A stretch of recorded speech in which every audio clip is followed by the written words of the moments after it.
Ada dua surah di dalam Al-Quran yang bila dua surah ini dibacakan, itu setiap hurufnya dihitung bisa berpotensi menggugurkan dosa sekaligus mengabulkan doa-doa yang dimintakan. Sepanjang doa itu baik untuk urusan dunia akhirat kita. Begitu penting bertetangga sampai Nabi pernah menyebutkan, pernah malaikat Jibril itu yusi.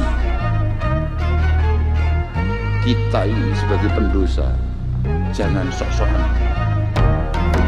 Kita ini sebagai orang yang banyak sekali dosa. Singkat cerita itu ada orang itu harusnya disiksa. Terus kata orang itu, di hati saya ada surat kabar. Kalau kamu nyiksa saya berarti memukuli. Padahal kuwi wis kodok Gusti Allah. Lan dawuh Imam Ghazali, al-hasid layar bi qadarillah. Nah, cara Allah menjawab doa kita, apakah seperti yang kita harapkan atau cara Allah memenuhi apa yang kita butuhkan? Ini hanya Allah turunkan untuk umat Nabi Muhammad SAW. Catat ini ya. Dan saya belum pernah bagi dimanapun yang ini, yang versi lengkapnya. Kalau bisa dilakukan, bukan hanya dosa digugurkan, tapi setiap hurufnya mempercepat terkabulnya doa kita di hadapan Allah Subhanahu wa Ta'ala. Ya.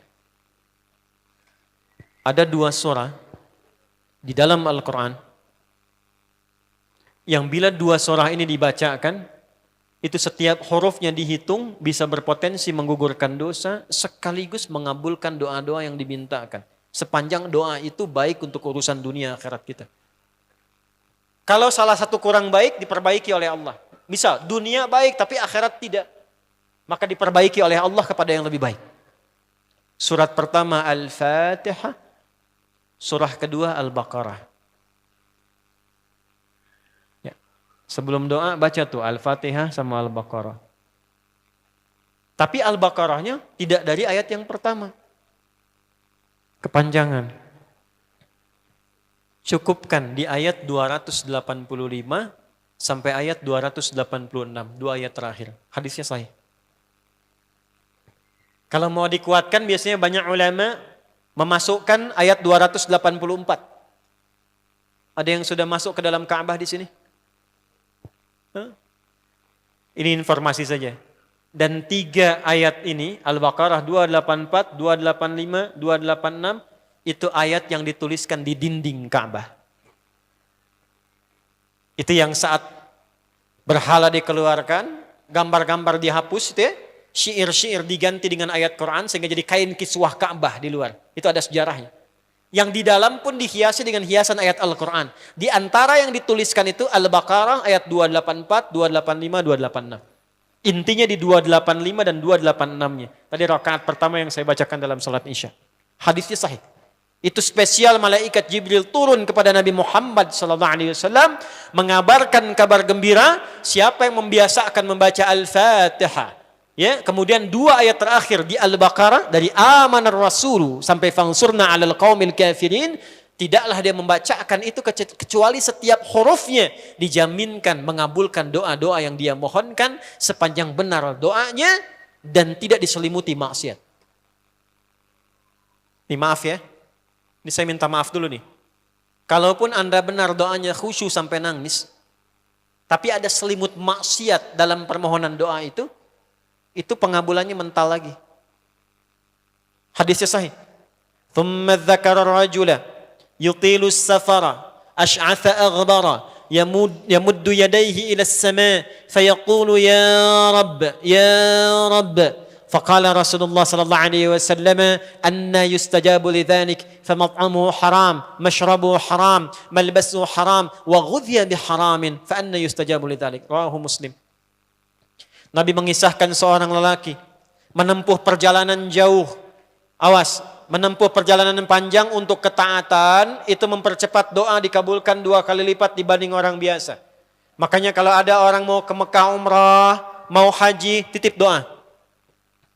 Ada yang mau beasiswa ke Madinah, ke Mekah, ke Al-Azhar, ke Mesir, titip doa. Saya biasanya kalau mau berangkat umrah, Ustaz titip doa, ayo tulis banyak tuh. Enggak saya baca. Saya simpen aja, ntar dekat Ka'bah, ya Allah engkau maha mengetahui. Ya. Mohon kabulkan semua doa-doa ya dari teman-teman jamaah yang dititipkan dalam kertas yang telah mereka tuliskan itu. Simple Pak, daripada capek kita bacakan satu-satu. Dan alhamdulillah biasanya ya insya Allah terkabul. Insya Allah. Itu perjalanan jauh. Nah orang ini menempuh perjalanan untuk sekedar berdoa. Safar. Ya, safar yang baik. Kemudian yang kedua, yamuddu yadaihi ilas sama, dia mengangkat tangannya ke langit. Ini saya tidak bermaksud mengajarkan ya, cuma menunjukkan prakteknya begini nih. Ada yang bisa bantu saya nggak satu orang maju? Cepat. Yang depan aja, depan. Jazakallah khair. Mohon pegangkan mic sebentar. Ya, terima kasih ya. Lihat sini. Gini. Nah, jazakallah.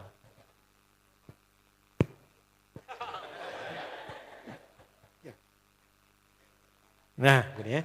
Ini tangan, lihat telapak dua ya. Berdoa itu sesuai porsinya dan ikuti caranya Nabi. Kalau doanya formal dalam sholat dan diikat dengan gerakan, jangan kreatif.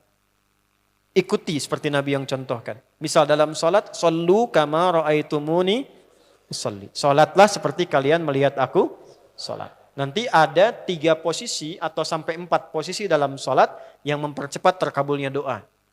Posisi puncaknya sujud. Hadisnya sahih. Inna ma aqrabal abdi min rabbihi wa huwa sajidun fa akthirud doa. Keadaan terdekat antara hamba dengan Rabbnya adalah saat sujud. Maka perbanyak doa saat sujud. Tangannya posisi sujud begini, menempel. Jadi nggak usah begini. Oke, begini. Nah ini di luar sholat. Di luar sholat, kalau berdoa, tangan begini. Lihat baik-baik ya. Ini kitabnya agak banyak, bahasanya panjang, saya berikan yang simpelnya saja ya. Baik. Ini kan teman-teman telapak yang kanan, yang kiri ya. Padukan begini. Ya. Lalu setiap Anda kan pasti punya garis yang kanan dengan garis yang kiri. Ada kan? Itu membentuk keseimbangan. Oh, ini bukan ilmu otak-atik ya. Ini ada sanadnya nih. Pertemukan 2 garis itu sehingga seimbang tangan ini. Tuh.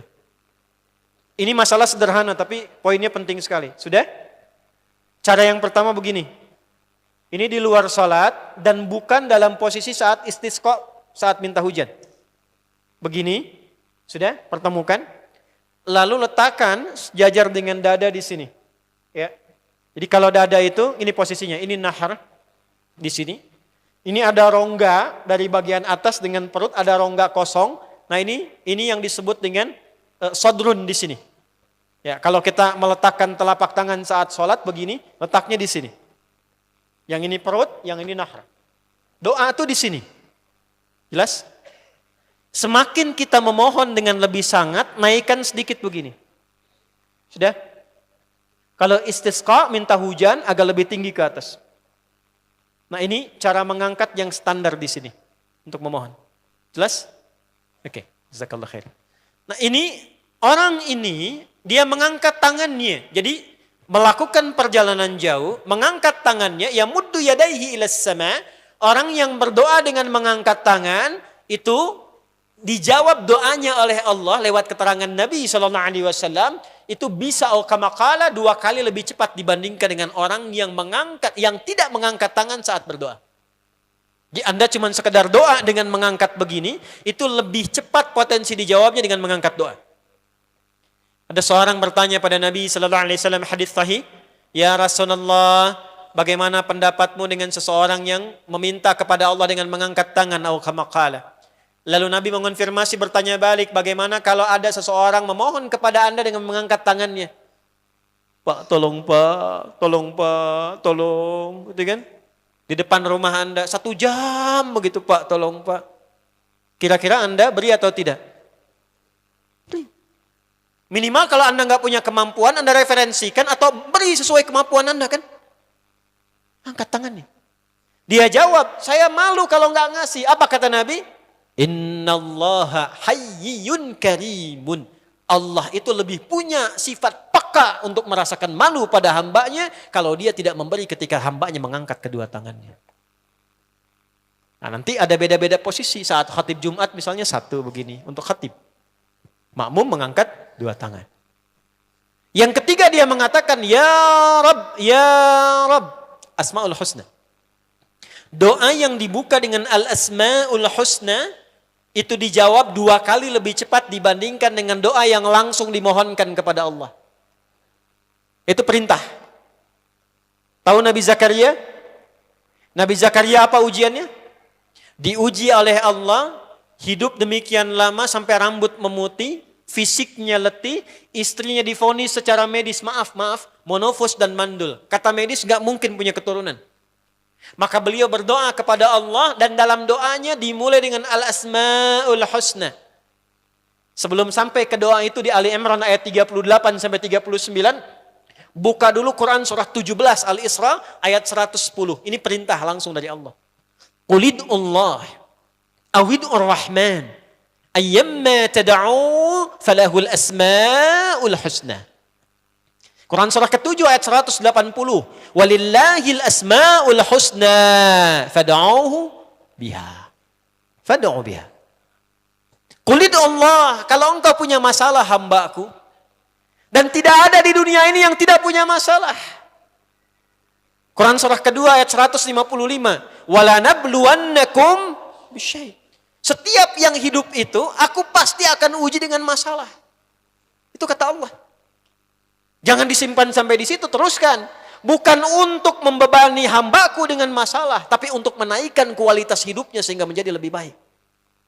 Jadi ketika Allah titipkan masalah itu, bukan ingin membuat kita bermasalah. Tapi dengan masalah itu kita diuji supaya kualitas hidup kita menjadi lebih baik.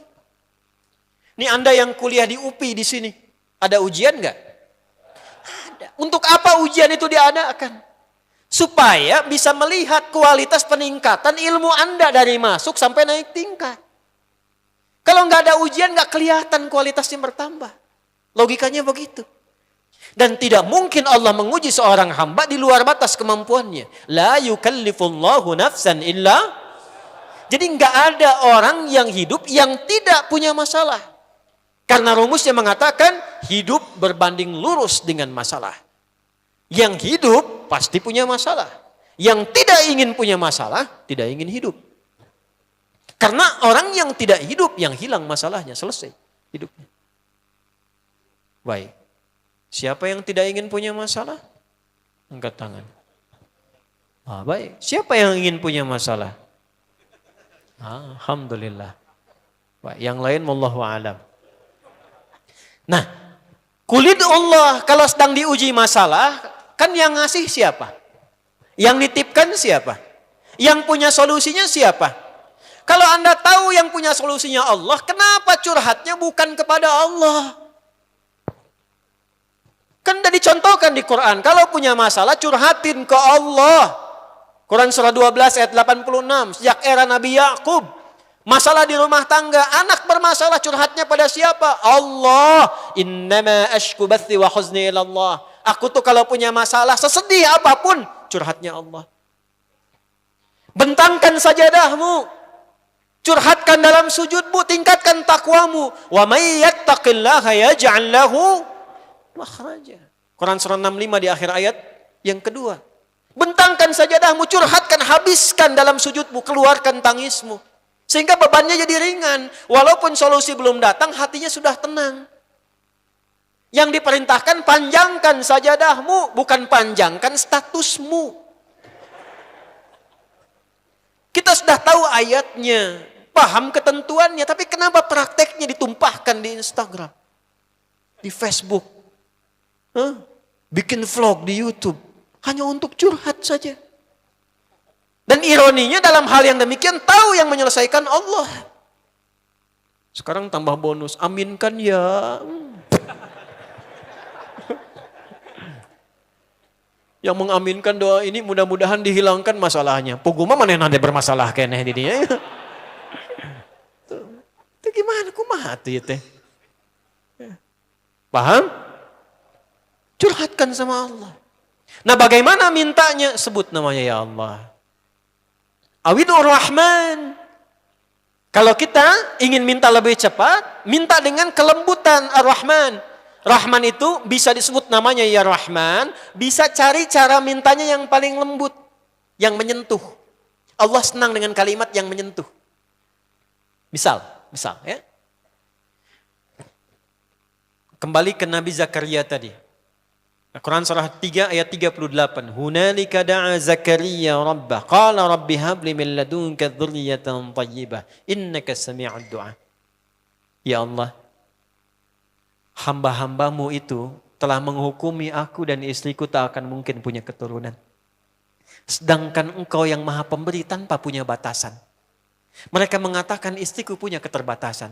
Maka aku memohon kepadamu yang pemberianmu tak ada batasan. Mohon ya Allah anugerahkan keturunan dari sisimu saja ketika mereka mengatakan tidak mungkin itu punya.